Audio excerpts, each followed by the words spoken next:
So Dwayne, I just bought my petsafe in-ground fence system, and as you can see, I just have about an acre lot here, and there's some really good instructions, but I'm still a little intimidated.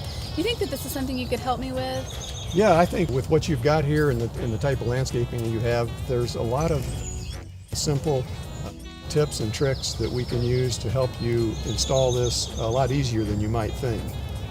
You've got a lot of mulched areas that make it very easy to put the wire in.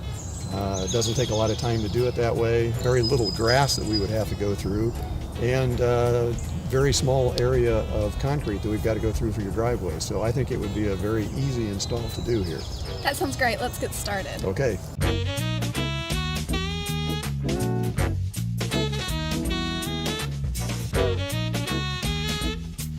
So before we get started, what kind of tools do you think I'll need to complete the installation?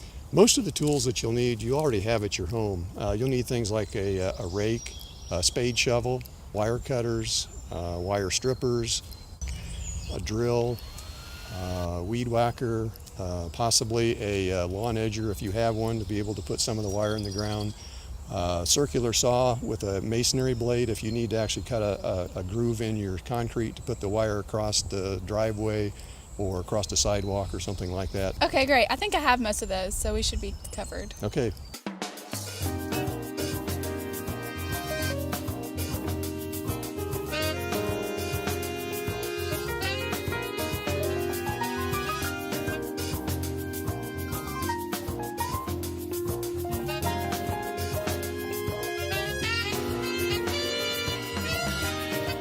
So do you have a general idea of where you'd like to keep your dog out of, what areas and so forth that you could tell us about? Yeah, well, I have landscaping that kind of outlines the yard, and I'd really like to keep her out of the mulch. If I could just keep her kind of in the grass and of course look out of my neighbors' yards and that kind of thing. I think that that would be best. Okay, well, one of the things that we can do to do that is we can actually run the wire in the mulch bed itself and keep things a lot simpler than having to try and put it through the yard. When you put it through the mulch bed, you can just pull the mulch back, bury the wire in the mulch, cover it back up, and very simple and easy to do. Great, that sounds awesome. Okay.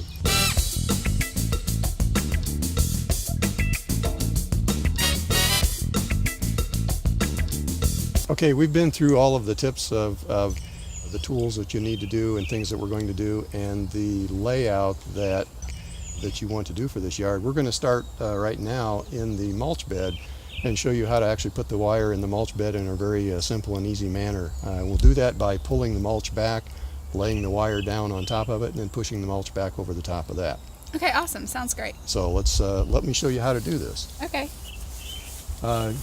Start by just digging into it and pulling it back until you get down to the dirt. And then just continue across where you're going to run your line.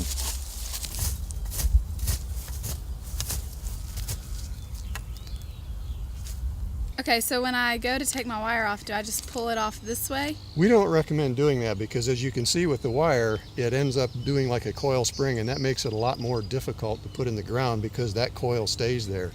What I suggest doing is leaving the wire wrapped back on there, and then taking something like a screwdriver or a stick or something and sticking it through the hole, and then pulling it off and unraveling it like this because it comes off straight and it's nice and doesn't coil on you, and it's very easy to put in the ground that way.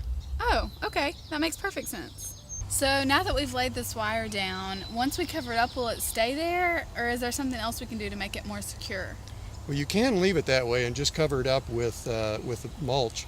One of the things we recommend is lawn staples. You can buy these at local home center stores, and they look very similar to this. Okay. They're just a U-shaped piece of wire, and what you can do is you can put this over the wire that you've just laid down, and it will hold it in place better when you put the mulch back over the top. Otherwise, it has a tendency to just push out with the mulch. So this will secure it much better than just leaving it and doing nothing. Awesome. Let's put them in the ground. Okay.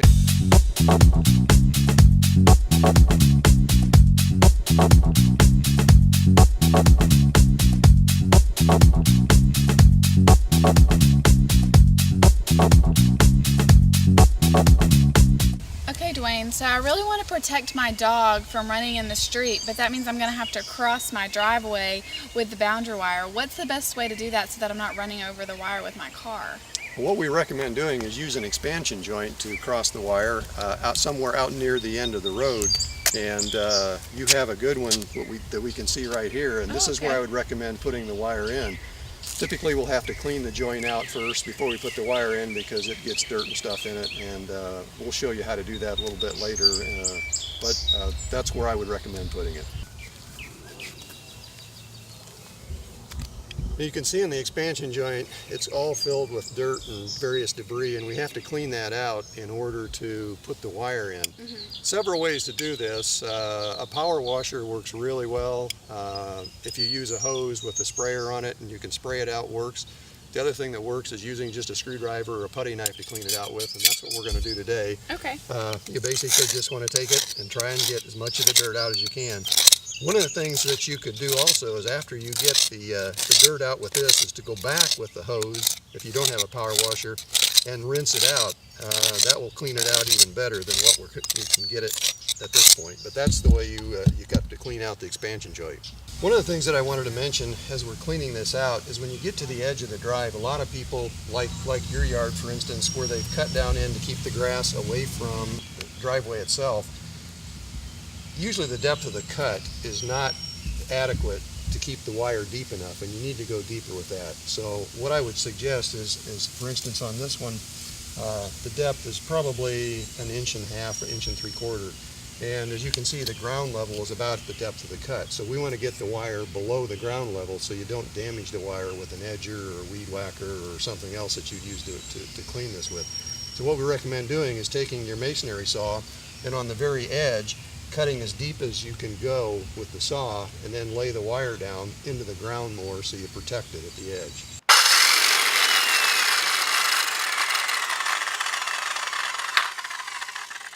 Now that we've got the expansion joint cleaned out, we have to put the wire in the expansion joint. So let's just go ahead and put the wire in there. One of the things that might help you do this is a paint stick to help you get it down and keep it down in there. Yeah, that works really well. It works very well.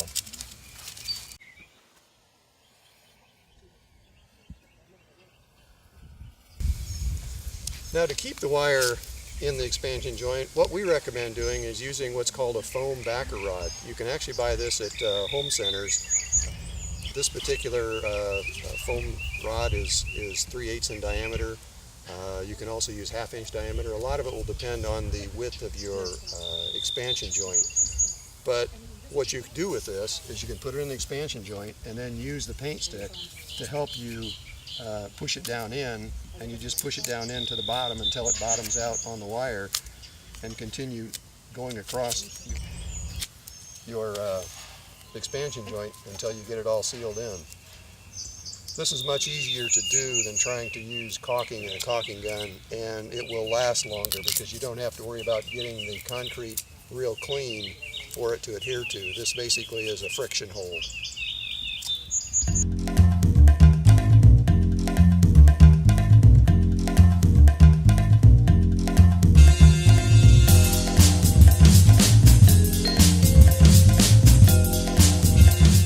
So, Dwayne, you mentioned that there were several tools that I could use to kind of dig my trench. You know, you said I could use a shovel or a weed whacker, but it just so happens that I have a yard edger. Is that something that would be good to use? Yes, that would be very good to use. The other tools will work.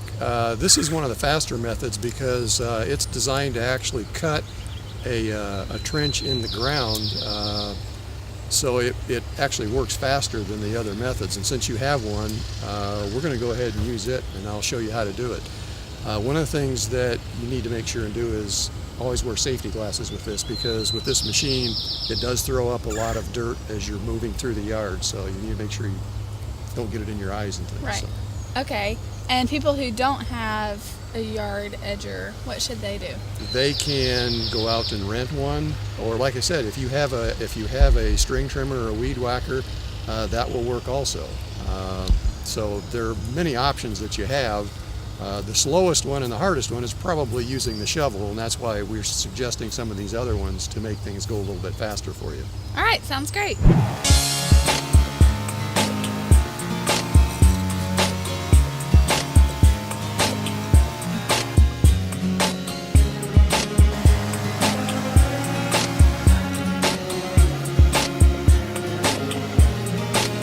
So now that I've dug my trench, it's really narrow. I'm not quite sure what I'm going to use to get my wire down in there to make sure it's secured. Do you have any suggestions? Yeah, what we typically recommend using is a paint stick. Oh. Something that's thin and narrow, or any kind of a stick that's thin and narrow that can put the wire down in the trench that you've just cut. One of the things that we don't recommend is using something sharp like a putty knife or something, because you don't want to damage the insulation of the wire. Wire in contact, or bare wire in contact with the ground, is not a good thing for this system. So you want always to maintain the insulation between the copper wire center and the earth itself. If you'll notice in the trench that we've just dug, it kind of fills itself back in with the tall grass and stuff. So one of the things that you'll need to do before you put the wire in the ground is to use your hand a little bit to clean out the pieces of grass and dirt that have come out of this with the trencher.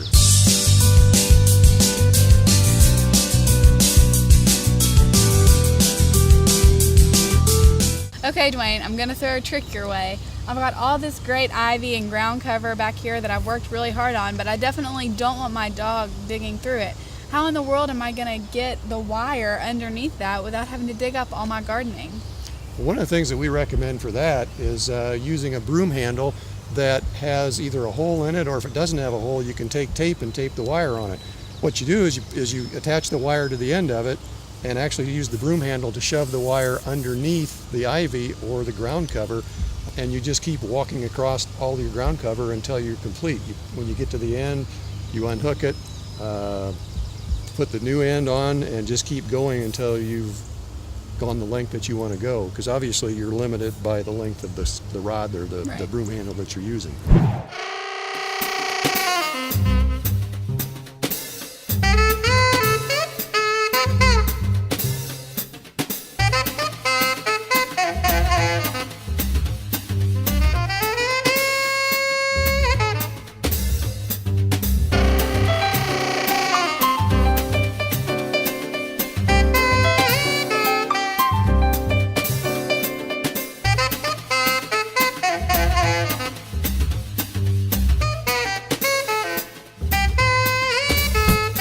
So Dwayne, the manual says that in order to come out from my transmitter to get to the boundary area, I'm supposed to twist the wire. I don't figure that it would be very good to do that by hand. Is there an easier way? Yes, there's a very easy way to do it, and it's used in electric drill. What you do is you take the ends of the wire, put it in the drill, tighten it up so that they're both secure, and then you start twisting it. But you have to stretch the wire out first, and we need to do that before we can start twisting the wire. Okay. When you stretch the wire out, you have to have somebody at the other end either hold it, or you have to attach it to something to keep it tight when you twist it.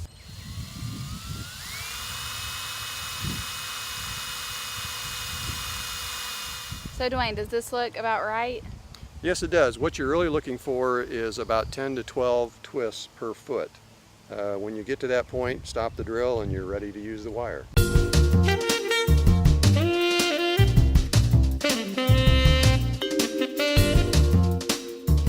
All right, Dwayne, well, after today, I really feel like I can install my fence and feel good that I'm going to be keeping my pets safe.